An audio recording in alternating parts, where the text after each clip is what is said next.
হয় আমাদের, সাপোর্ট দিলে সবাই পাগল হয়ে যাচ্ছে আমাদের সাপোর্ট দেখে দেখে। আচ্ছা, তো এখন হলো আমাদের যে ক্লাসটা আজকে আমাদের ফেসবুক পেজ এসইও, এটা খুবই গুরুত্বপূর্ণ। এটা কিন্তু সহজে সবাই পারে না, আর এটাতে ডিমান্ড একটু বেশি। আচ্ছা, প্রথমত এসইও কেন করা হয়? Facebook page SEO, YouTube video SEO, তারপর হচ্ছে যে একটা ওয়েবসাইট এসইও। কেন এসইও করবে? এসইও তো সার্চ ইঞ্জিন অপটিমাইজেশন, মানে কি? মানে গুগলে বা ফেসবুকে যেখানে দিবেন সার্চ দিলে যেন পাওয়া যায়, এজন্য এসইও করা হয়। সার্চ ইঞ্জিন মানে ইঞ্জিন তো গাড়ি স্টার্ট দিলে ইঞ্জিন গাড়ি চলে, এরকম আর কি। আপনি যখন গুগলে সার্চ দিবেন তখন আপনারটা যেন খুঁজে সামনে আসে, এই জন্য কি করে এসইও করা হয়। এখন ফেসবুক পেজ অনেক সময় কি হয়, কোম্পানিগুলা তৈরি করে, কোম্পানির নামও আছে, যখন আপনি ফেসবুকে যাবেন বা গুগলে যাবেন সার্চ দিয়ে আর খুঁজে পাবেন না। ঠিক আছে, ওই অন্যান্য আইডিয়া, ওই নাম দিয়ে সার্চ দিবেন, অন্যান্য পেজগুলো আসবে, কিন্তু ওই কোম্পানির পেজটা আর খুঁজে পাওয়া যায় না। তো এটা পেজটা খুঁজে পাওয়ার জন্য কি করতে হবে? তাহলে এসইও করতে হবে। কারণ একটা কোম্পানি, মনে করেন আপনি নিজে একটা পেজ তৈরি করছেন আপনার নিজের জন্য, এখন আপনার কোম্পানি আছে মনে করেন, এখন আপনি যদি আপনার পেজকে কেউ গুগলে সার্চ দিলে না পায়, তাহলে তো একটা দুঃখ না? খুবই কষ্টের ব্যাপার। অথবা আপনি ফেসবুকে সার্চ দিলে অনেক পরে আসে, তো এটা তো একটা কেমন না? তাহলে এই কাজটা যদি আপনি করে দিতে পারেন, তাহলে আপনি কি টাকা পয়সা দিবে না কেউ, বলেন তো? আপনি দিবেন না ওকে যে করে দিবে আপনাকে? জি স্যার, কি দিবে। অবশ্যই দিব। স্যার অবশ্যই দেবো। খুশি হয়ে দিবে জি না? স্যার, আপনি জি তো স্যার। আপনি তো দিবেন যে আমার পেজটাকে ওর বাবা গুগলে এখন সার্চ দিলে আমি দেখতে পাই, তাহলে খুশি হবেন না এটাতে? জি স্যার। আমার জি কোম্পানিকে স্যার, দেখা যাচ্ছে। অবশ্যই স্যার। অবশ্যই স্যার, That is অবশ্যই it. তাহলে অবশ্যই। এই কাজটা খুবই গুরুত্বপূর্ণ কিনা কোম্পানিদের জন্য, বলেন?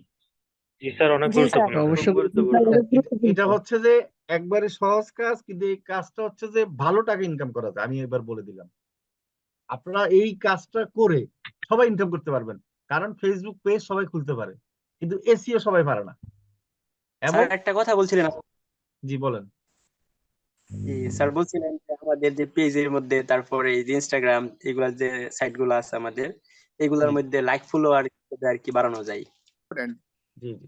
এখন হলো কেন ইম্পর্টেন্ট আমি বলছি, এটা তো বুঝছেন নাকি? ক্লিয়ার সবাই?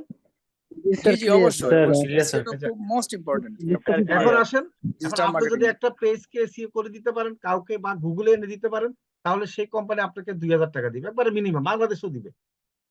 এখন কিভাবে আনতে হবে দেখেন, আমরা যখন কি করি, আপনি একটা পেজ তৈরি করেছেন, আপনারা সবাই তৈরি করেছেন, এখন তৈরি করার পর একটা পেজ কাভার ইমেজ দিছেন, একটা লোগো দিছেন, সেই লোগোটার নাম কি চেঞ্জ করছেন? বলেন তো, নাম কি দিছেন? নাম হচ্ছে ক্যানভা দিয়ে ডাউনলোড করছেন, ওইখানে কিন্তু নাম আছে 00 ক্যানভা, ঠিক না? বলেন তো সবাই, পিএনজি, স্যার। জি স্যার। ওই ক্যানভার নামে কিন্তু নাম আছে, আছে না সবাই? জি জি। একটা কাভার ইমেজের মধ্যে ওই নামটা আছে, লোগো দিলে লোগোতে ওই নামটা আছে, আছে কিনা বলেন সবাই? জি স্যার। নাম জি কিন্তু স্যার আপনারা আছে। কিছুই চেঞ্জ করেন না। এখন দেখেন, গুগলে যখন আপনি পেজটাকে সার্চ, অথচ পেজ হচ্ছে আপনার নামে, মনে করেন পেজ হচ্ছে রাব্বির নামে, বা পেজ হচ্ছে হচ্ছে কি আমাদের হচ্ছে যে মসাটির নামে, কিন্তু মসাটিতে যখন সার্চ দিল কেউ, এখন গুগল কি করলো, গুগলের বট আছে, বট বা ফেসবুকের বট আছে, এটা খুঁজলো যে এই লেখাটা কোথায় আছে। এখন সে যখন ফেসবুক পেজে আসবে তখন দেখবে কি পেজের মধ্যে আবার ইমেজের নিচে নাম আছে ক্যানভা ডট ডট, তারপর লোগোর মধ্যে নাম আছে ক্যানভা এমু, কিন্তু পেজের মধ্যে নাম আছে মসাইটি, কিন্তু সে তো আগে খুঁজবে কি বিভিন্ন রকম দেখবে। ঠিক আছে, প্রথম ঢুকবে আপনার পেজের মধ্যে কাভার ইমেজটা দেখবে, লোগো দেখবে, লোগোর মধ্যে নামগুলা দেখবে, আপনার পেজেরও নাম দেখবে, সব যখন মিলে যাবে তখন সে আপনার পেজটাকে আস্তে করে উপরে আনবে। এখন আমাদের কি হয়, আমাদের এই জিনিসটা আমরা করি না। তা আমাদের প্রথম টার্গেট হচ্ছে কি একটা ইমেজ, মানে কাভার ইমেজ আর লোগো, এই দুইটাকে আমরা এসইও করা শিখতে হবে। কি বুঝাতে পারছি? আচ্ছা, আমি একটু আনমিউট করি, সবাই মানে জি স্যার। আনমিউট তো আছে, তার মানে বুঝছেন তো জি স্যার। আমরা আমাদের শিখতে হবে টেকনিক কোনটা দেখেন। কারণ ওই বট যখন আরেকটু আসবে, রবট, সে তখন আসবে আমার ঘরে ঢুকবে, ঘরে ঢুকার সময়, আচ্ছা ঘরে ঢুকার সময় আপনার বাসায় ঢুকার সময় আপনার নাম কিভাবে চিনবে যে আপনি অমুক ডাক্তার, বলেন তো? আমরা একটা বাসা খুঁজতে গেলে প্রথমে ওই বাসার নাম্বার কোথায় দেখি, বাসার বাইরে দেখি না? জি জি স্যার। স্যার। জি স্যার। আমরা বাইরে একটা সাইনবোর্ডে দেখি কি ওই অমুক এত নম্বর রোড, এত নম্বর বাসা, আপনার নম্বর বাড়ি। জি। এত নম্বর বাড়ি, রাইট, এই ব্লক। এখন এই সাইনবোর্ডটা থাকে কোথায়, বাহিরে। এখন এই যে ইমেজটা একটা সাইনবোর্ড। এখন এই কেউ যদি বট যদি আসে ইমেজের মধ্যে যদি দেখে সাইনবোর্ড, এটা হচ্ছে কি MOSITBD, বা আমি মনে করুন যে এটা হচ্ছে যে শরীফুল। এখন সে বুঝতে পারলো যে না আমি ঠিক ঘরে যাচ্ছি নাকি। আপনি যদি নাম্বার মিলে যায় তখন আপনি কি ওই বাসায় ঢুকবেন না? জি স্যার। জি স্যার অবশ্যই। আর যদি নাম্বার না মিলে আপনি খালি ঘুরতে থাকবেন নাকি, জি স্যার। অনেক পরে গিয়ে বাসায় ঢুকবেন নাকি। অনেক কষ্ট করে 10 জনকে জিজ্ঞেস করবেন ভাই ওই করিম ভাইয়ের বাড়ি কোনটা, রহিম ভাইয়ের বাড়ি কোনটা, তাই না? ঠিক আছে। জি স্যার। এখন এই কষ্টটাই তো কিন্তু গুগল বটে করে, তখন আপনারা কিন্তু নাম দেন না, আমরা কিন্তু নাম দেই না। সে কি করে, খুঁজতে থাকে অনেককে জিজ্ঞেস করে, তারপর অনেক কষ্ট করে হয়তো আমাদের পেজটা দেখায়। কিন্তু আমরা যদি সহজভাবে গুগলটা দেখাই দিই যে তুমি এই যে সাইনবোর্ড আমার, তোমাকে যদি কেউ এই নাম যদি খোঁজ করে, আমার নাম হচ্ছে ডাক্তার করিম, তাহলে তোমার কোথায় যেতে হবে না, আমার কাছে চলে আসবা। ঠিক আছে, আমার ভিতরে ঢুকবা, এই ডাক্তার করিমের সকল ইনফরমেশন এখানে পাবা।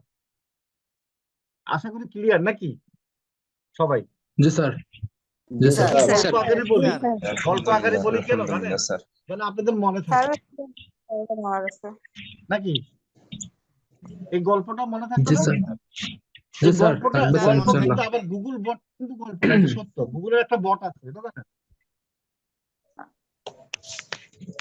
গুগলের স্যার একটা বট লোগো আছে, যে বটটা এই সার্চ ইঞ্জিনে কাজ করে, কেমন?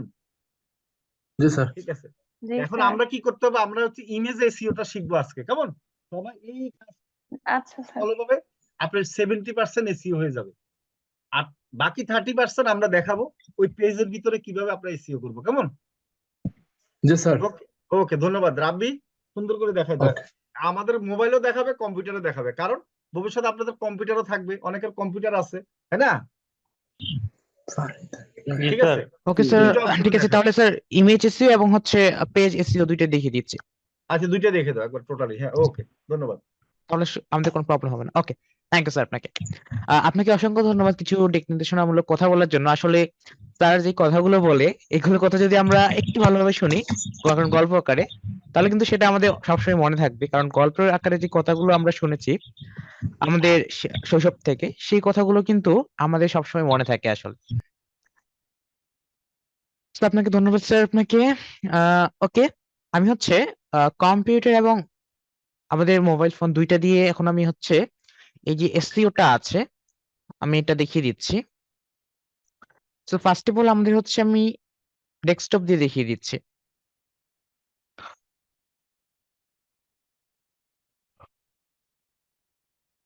ওকে, ডেস্কটপে বা কম্পিউটারে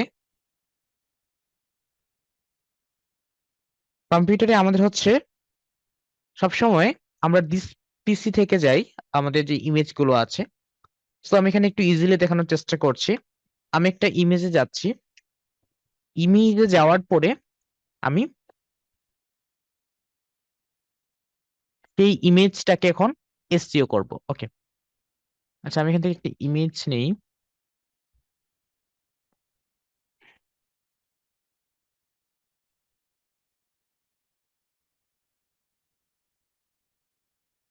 এখানে স্ক্রিনে কেউ হচ্ছে মার্ক করবেন না, কারণ এখানটা যদি আপনি অ্যানোটেশন করেন তাহলে কিন্তু আপনি নিজেই প্রবলেম পড়বেন, ঠিক আছে, বা আপনি নিজেই কিন্তু দেখতে পাবেন না। তো এখানে কোনো দাগাদাগি করবেন না আসলে, ঠিক আছে। তো আমি যদি এখন মসাইটির একটা টেমপ্লেট সাপোজ নেই, যেমন দেখেন এখানে নিচে আসলে আহ আমি এখানে দেখতে পাচ্ছি কি দেখেন, এখানে আমাদের যে ইমেজে দেখেন যে একটা নাম আছে, ঠিক আছে, একটা ফুল নেম আছে। এই নেমটাতে কি দেওয়া আছে দেখেন, একটা হিবি জিবি লিঙ্ক দেওয়া আছে। এখন আমি যদি এটাকে কোথাও একটা আপলোড করি তাহলে কিন্তু কোনো কিছু হবে না আসলে, বা গুগল কিন্তু খুঁজে পাবে না। কিন্তু আমি যদি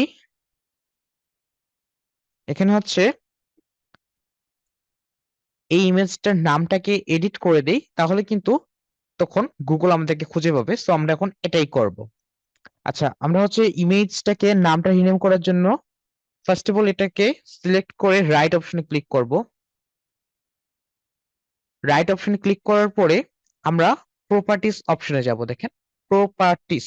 ওকে, প্রপার্টিস অপশনে এন্টার হওয়ার পরে আমি ফার্স্ট অফ অল হচ্ছে এখান থেকে বাকিটা কেটে দিচ্ছি। আমাদের ডট জেপিজি যেটা আছে সেটা কিন্তু থাকবেই, কারণ সেটাকে আমরা চেঞ্জ করতে পারবো না, বা এটা এটা যদি আমরা চেঞ্জ করি তাহলে এটা আমাদের এক্সটেনশনটাই নষ্ট হবে, মানে ইমেজটাই নষ্ট হয়ে যাবে।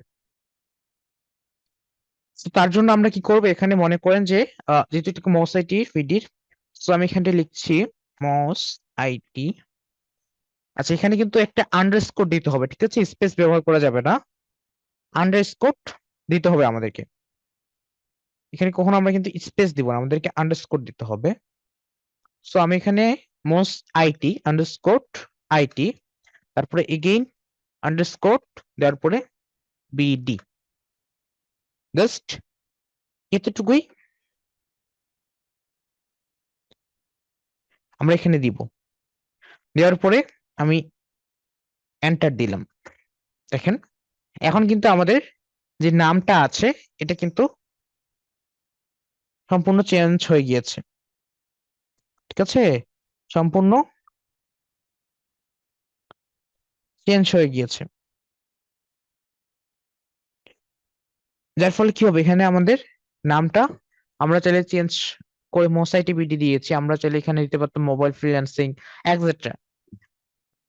এরপরে আমি হচ্ছে আবার রাইটে ক্লিক করে যাব প্রপার্টিসে, যাওয়ার পরে এখানে যাব ডিটেলস অপশনে। আচ্ছা, এখানে আমাদের স্টুডেন্টদের বলতেছে কি যে রাবি ভাই কি দেখাচ্ছে, এগুলো তো সব তো আমাদের মাথার উপর দিয়ে যাচ্ছে। আচ্ছা, সমস্যা নেই, আমরা মোবাইল দিয়ে দেখিয়ে দিব, তখন প্রবলেম হবে না আপনাদের। তখন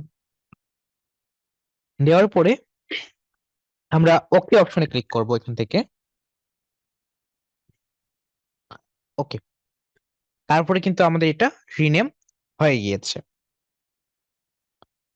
এখন আমরা যদি থ্রি ডটে আবার ক্লিক করি, এগেইন ক্লিক করার পরে আমরা যাব হচ্ছে, আমরা কি করেছিলাম এরপর টাইটেল দিয়েছিলাম, ঠিক আছে। তো থ্রি ডটে ক্লিক করে আমরা যাব এবার, থ্রি ডটে ক্লিক করার পরে ডিটেলস, ডিটেলস অপশনে আসার পরে এখানে যদি আমরা দেখেন একটু নিচে আসি, এখানে কিন্তু টাইটেল অ্যান্ড ডিসক্রিপশন যেটা আছে সেটা কিন্তু আমরা পেয়ে যাচ্ছি। সো আমরা এখানে টাইটেল এবং ডিসক্রিপশন দিয়ে দিচ্ছি। তো টাইটেল এবং ডিসক্রিপশনে কি দিবেন সেটা তো আপনি দেখিয়েছি।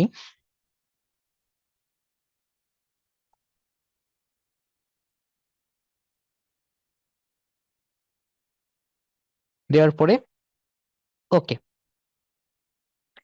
এরপরে আছে হচ্ছে আমাদের ডিসক্রিপশন। সো আমি হচ্ছে ডিসক্রিপশনটা দিয়ে দিলাম এখানে।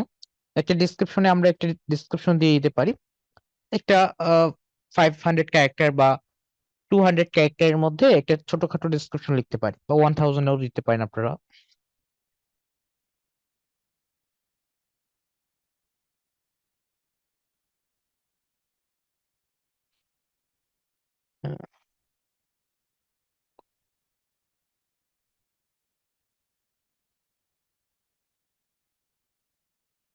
আমি একটা এভরিথিং একটা লিখে দিচ্ছি,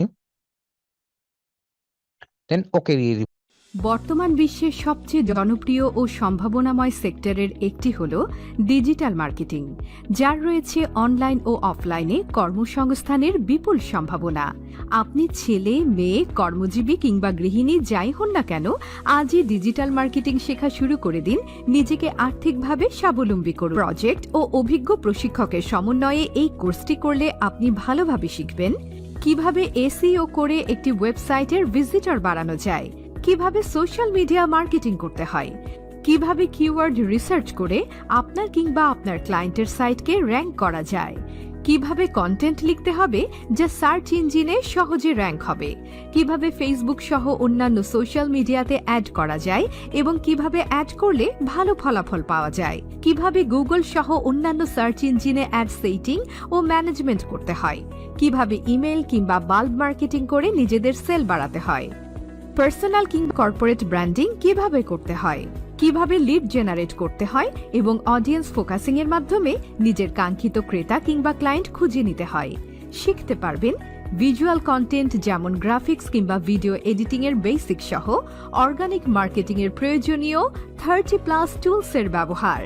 এই সকল দক্ষতা দিয়ে আপনি আন্তর্জাতিক মার্কেটপ্লেসে কিভাবে নিজের জায়গা তৈরি করে নিতে পারেন সেজন্য কোর্স শুরুতেই আপনাকে ফ্রিল্যান্সার, ফাইভার ও আপওয়ার্কে অপটিমাইজড প্রোফাইল ও গিগ তৈরি করে দেবে এবং লাইভ প্রজেক্ট ম্যানেজমেন্ট ও ডেলিভারিতে সক্রিয়ভাবে সাপোর্ট প্রদান করবে। তাছাড়াও থাকছে জব প্লেসমেন্টের সুযোগ। তাহলে আর দেরি কেন? আজই আপনার ভর্তি নিশ্চিত করুন। আসন সংখ্যা সীমিত। বিস্তারিত জানতে আমাদের ওয়েবসাইট ভিজিট করতে পারেন অথবা আমাদের হটলাইনে কল করতে পারেন।